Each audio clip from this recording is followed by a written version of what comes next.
natural niche truncation, and the limits to our knowledge of how species will respond and have responded to climate change. Hi, I'm Adam Smith. I'm an associate scientist in global change at the Missouri Botanical Garden, and along with my co-author David Henderson of the Washington University in St. Louis, I welcome you to our talk about niche truncation. What is niche truncation? Well, let me illustrate through what I call the problem of Florida. So this is the map, or really a picture of Florida. As you go north, things get cooler. If you go south, things get warmer. And these are known locations of the Carolina petunia, or actually a variety thereof. Now I'm going to make the assumption for this talk that species ranges are only limited by big dispersal barriers like oceans and by climate. Now obviously that's not always the case, but what that means by making those simplifying assumptions is that everything I'm going to say really is an underestimate of the amount of truncation that species realized niches actually display. So let's ask the question, what is actually limiting the distribution of this species other than the ocean? Well, on the north side of the species, we can infer that it's cooler climates that's limiting the species. On the south side, though, you see the range abuts the coast.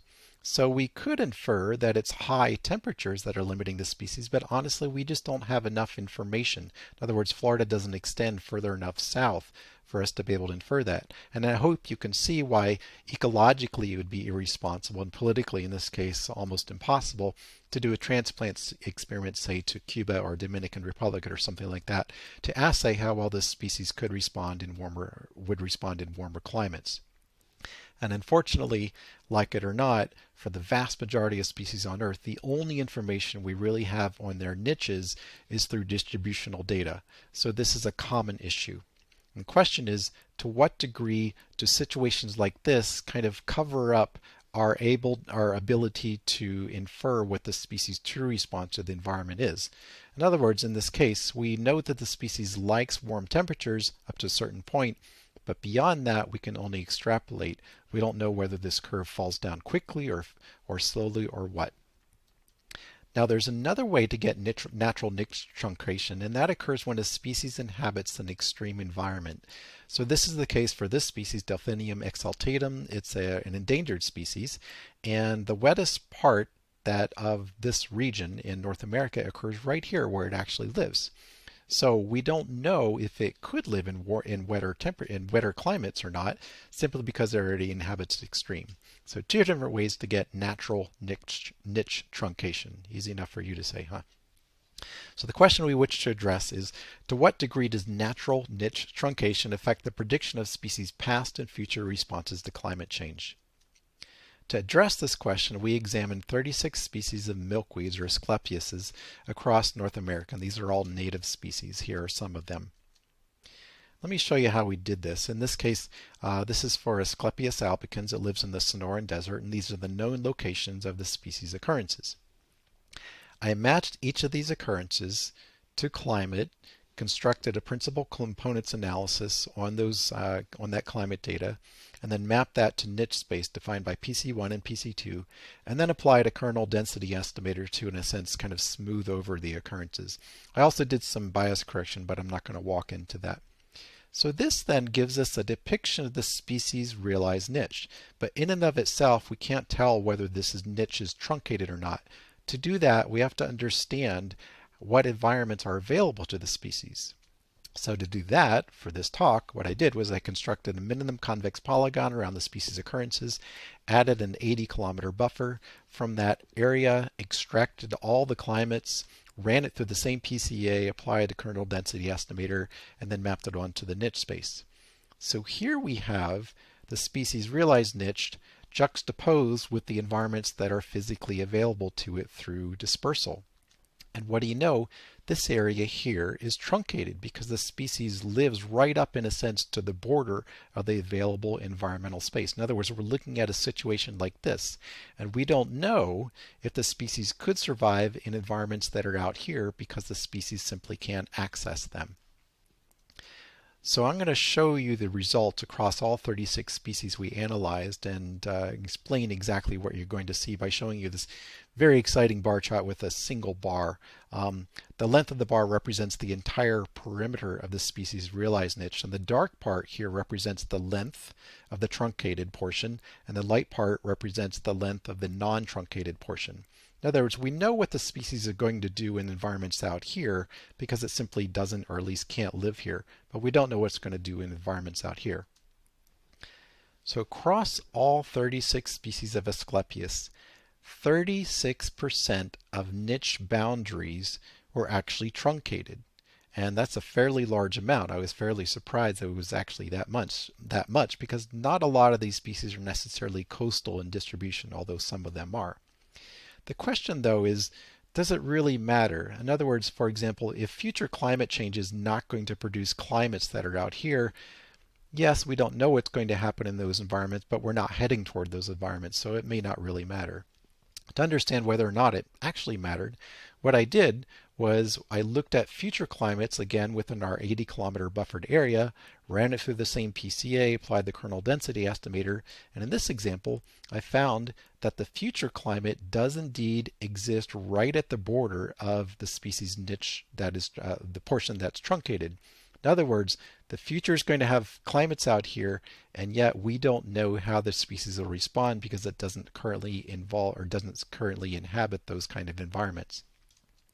And across all the species, about 22% of niche borders that were truncated are actually facing future climate that the species can't currently access, and yet it will be exposed to those climates in the future. In other words, basically we're quantifying our potential ignorance and the degree to which we need to extrapolate our models. Let me walk you through some of these species. This is Asclepius Californica. It lives just inland in California, and its realized niche is entirely bounded by accessible climate. So it doesn't necessarily live in the coolest part of the coastal area, but it also doesn't live in the more warm inland. So it can access warmer and cooler environments, and presumably it just doesn't like them.